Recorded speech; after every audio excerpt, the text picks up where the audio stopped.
Good afternoon. How are you all doing? Happy Monday. Hope you all had a nice weekend and are looking forward to hopefully a week of sunshine. And so I got a little craft for you today, which is actually really easy. So it's a really good one to remember if you're trying to entertain some kids or if for grandkids.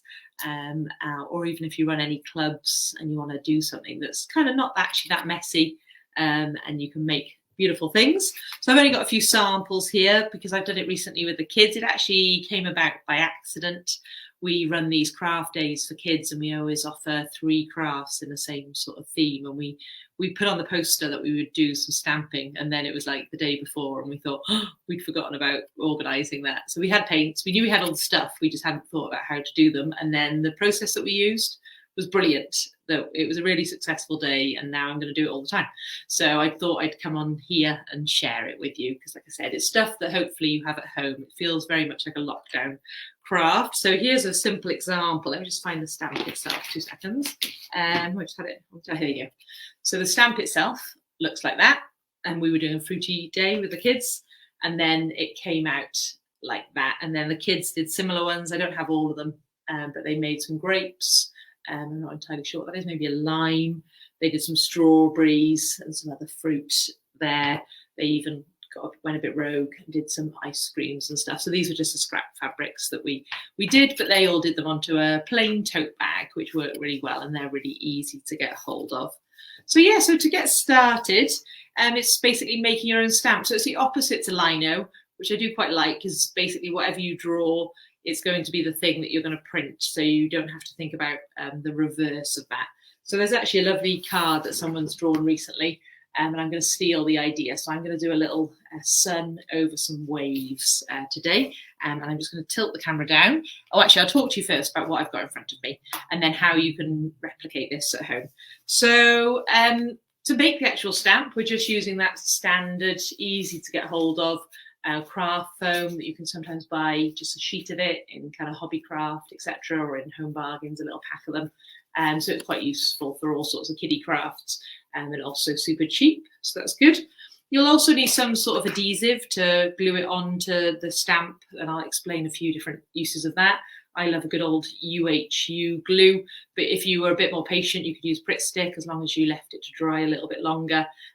What are the glues? You could use some glue dots, you could use some double-sided tape. So something nice and sticky to attach it to the surface. Now, I had these bits of plastic left over from some craft project that I did, and they were kind of scrap. So something kind of hard and straight is what you need. But what we used on Craft Club Day were these old sanding blocks that we didn't have any use for anymore because they kind of have lost their grit, and they were also like super cheap. So you can see we've just been sticking them on there, and they were a really good hard surface. But as I walked around the studio that day, trying to think of what we could use without going out shopping, I found quite a lot of things. There were small coasters that we don't really use, and there was some cardboard packaging that had just arrived that day that was quite thick that I could have cut up. But yeah, these were kind of ready for the bin, so I thought I would use those, so they were handy. And then I did have these already from another thing that I did, dabbers. But again, you don't have to go out and buy dabbers for your paint. You could use something like an old sponge from the kitchen and then cut it up, and then that would be perfect. You just want something, and you could also use a paintbrush. Just the dabbers obviously make life a tiny bit easier. You need a pencil and some scissors. And then also I'm using these paints here, which are called Do Crafts Artiste.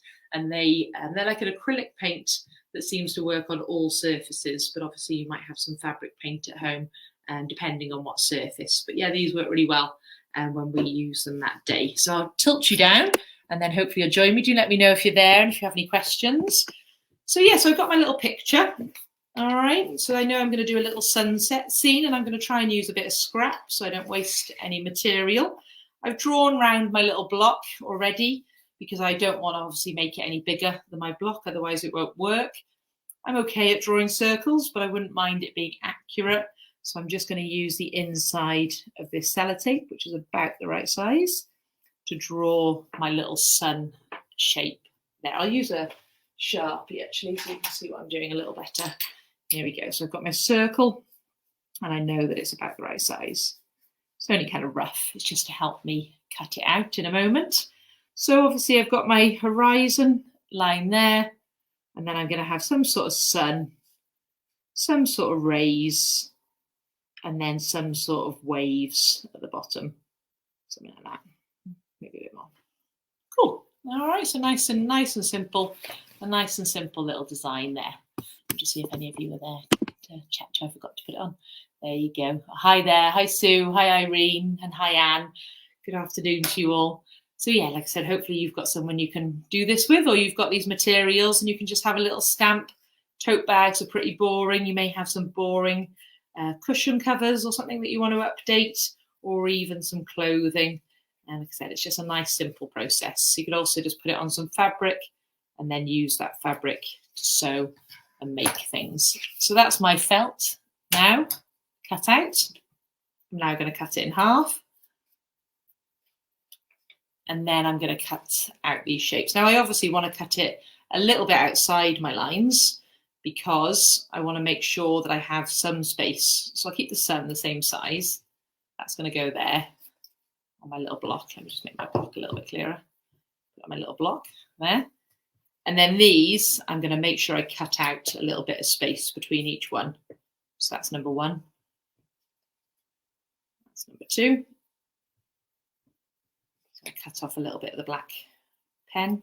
So I end up with it being, with there being some space in between. 3,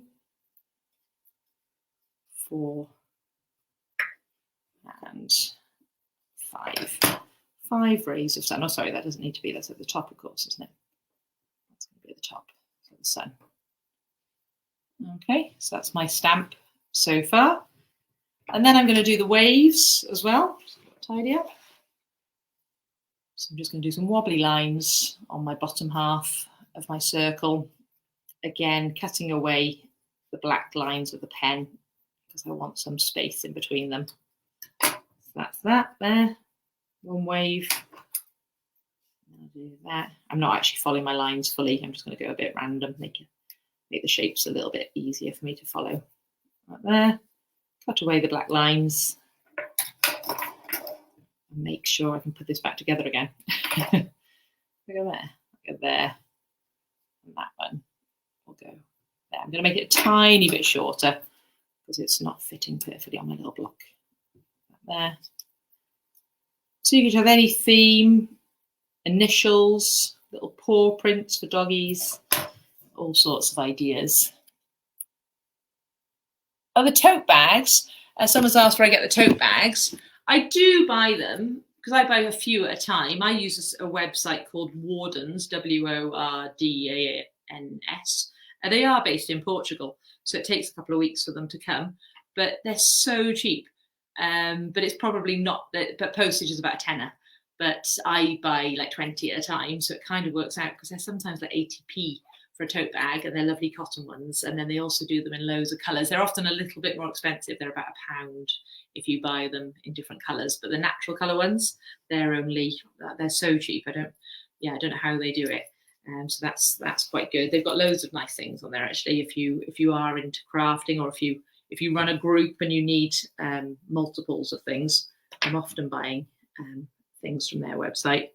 And then I'm often able to add a few things that I actually need for my personal life as well, which is good. So here I go. I'm just adding, but also, yeah, so that might be so handy for people who only want one. I find I see them everywhere. So places like we've got, I don't know if you've got a Tiger store nearby, they've always got them behind the till, and they're always really cheap there. I'm trying to think where else I've seen them recently. But yeah, I'm trying to think where I found plain ones actually, but I guess they don't even have to be plain. Often one side is printed and the other one with a logo or something, and then the other side isn't. If I think of anywhere after this video, I'll post it in the comments because I'm sure I've seen some around locally. That would be the best option, obviously. Obviously, you can make one as well if you can sew. 2 squares, a strap. They actually don't take too long. We sew them with the kids every now and then. And bring my son back together. Don't seem to be very good at jigsaws. 1, 2, 3, 4, 5. And I think where I've cut it down a little, my sun because now this is a bit too big, so I'm just going to cut that down too. I'll put my camera back down here so you can see what I'm up to. So I've just glued my rays on, and I'm about to glue my little sun on. You could also use a hot glue gun if you've got one at home. Like I said, I'm always, I seem to talk about this a lot, but I'm really quite big on people not going out and buying things if they don't have to. If you can get away with using stuff that you already have at home. Like I said, and it just, if you do run a group and you want to run this, it just worked really well. We had little trays with the paint colours on, a couple of little sponges. We spent a bit of time first. Everyone made a load of stamps. And then the other nice thing is that they all shared each other's stamps. So they all made stamps with a theme of fruit. But then they all kind of made different bags with different fruit on, because they were just kind of helping themselves do each other's stamps. So they went home with really colourful bags. Actually, I posted a funny picture on my social media because I lay all the bags down on the floor because they needed to dry. And then I looked over 5 minutes later, and Gwen, the dog, was sleeping on the pile of bags, which I didn't expect to happen. So yeah, luckily they were dry enough, but she did have like a little bit of green paint on her leg for a few days after that. She's honestly, she does the funniest things. And I don't know what I've done here. They don't seem to go back together in a jigsaw. 1, 2, 3. So is the pressure. I'm just going to roughly put them together. Waves after all. I've definitely done something wrong because my black pen is on the back of what I'm up to here. I think at some point I've turned one piece over. It's forgiving. I'm just going to fit one more bit in that didn't even exist before into there. And that should make it look wave-like. There you go. So it's not as round as I'd hoped, but no one knew that my original design was going to be round. Great, thanks Amanda, that's good. Sounds like she's going to have a little look at Warden's. So here we go. So I've got my design ready. The great thing about a glue like UHU, that it's ready almost instantly, which is what we want today. But like I said, if you use other glues, just give it a little test and make sure it's ready before you do the next stage. So I've only got these 4 colours because we did fruit, so I bought fruity colours. So my sun and sea are going to be a little bit random. They're going to be orange and purple, I think. And then I'm just going to use my dabbers. And I'm going to do the sea in blue. So I'm just going to be careful to only put the paint on the blue. I want full coverage. Like so. And again, if you try not to get it all in between the shapes as well, because if you end up pressing down a little bit too hard, then you'll end up with that being transferred. And then I'm going to do orange for the sun. Not sure if these 2 colours really go, but also you could do gradiented colours. Yeah, like I said, the kids got really creative. I was really impressed by what they made. Hence why I thought I'd share it with you guys. And the good thing is the stamp, obviously, you can keep using it over and over again. And then even if you do get bored of it, you can just pull it back off and you can start again, make a new stamp. So I'm just using I've just had a piece of cotton here a minute ago. Oh, there it is. Just using some cotton. It's like actually an old bed sheet that I ripped up because it wasn't needed anymore. And then I've got an old scrap sketchbook that I finished all the paper from, and I'm just going to use that to go underneath. Obviously, you'd need to do something similar if you were doing a tote bag. So you'd have to just slot something inside a newspaper, a magazine, some sort of piece of cardboard so that it didn't transfer all the way through. And then, and make sure so you guys see it the right way, just lowering it down, just trying to be nice and still and straight, purposeful. Make sure if you do want to plan it, you put a little pencil mark so you know where to drop your stamp. And the great thing, that's the reason we need something that's fairly solid, like a coaster or one of these blocks. So you can just kind of press it down, make sure you kind of press it down every part, and then you just lift it off. And there we go. We've got a nice little sun and waves done in a couple of minutes, and that would look really nice on a bag or on a t-shirt, like I said, whatever paint you've got. It also could look really nice on like a greetings card, couldn't it? So you could actually grab some greetings cards and you can get packs of those from like Home Bargains, like 10 for £1, and then make a little design and then stamp it on all the fronts of them. Again, always practice on a little bit of scrap. You often find as well the first one, like the material sucks in a lot of the paint, so it's never as strong. So actually already, if I do this again, I'll find that the next one will be even brighter than that, and there won't be, there's a little bit there that hasn't grabbed all the paint.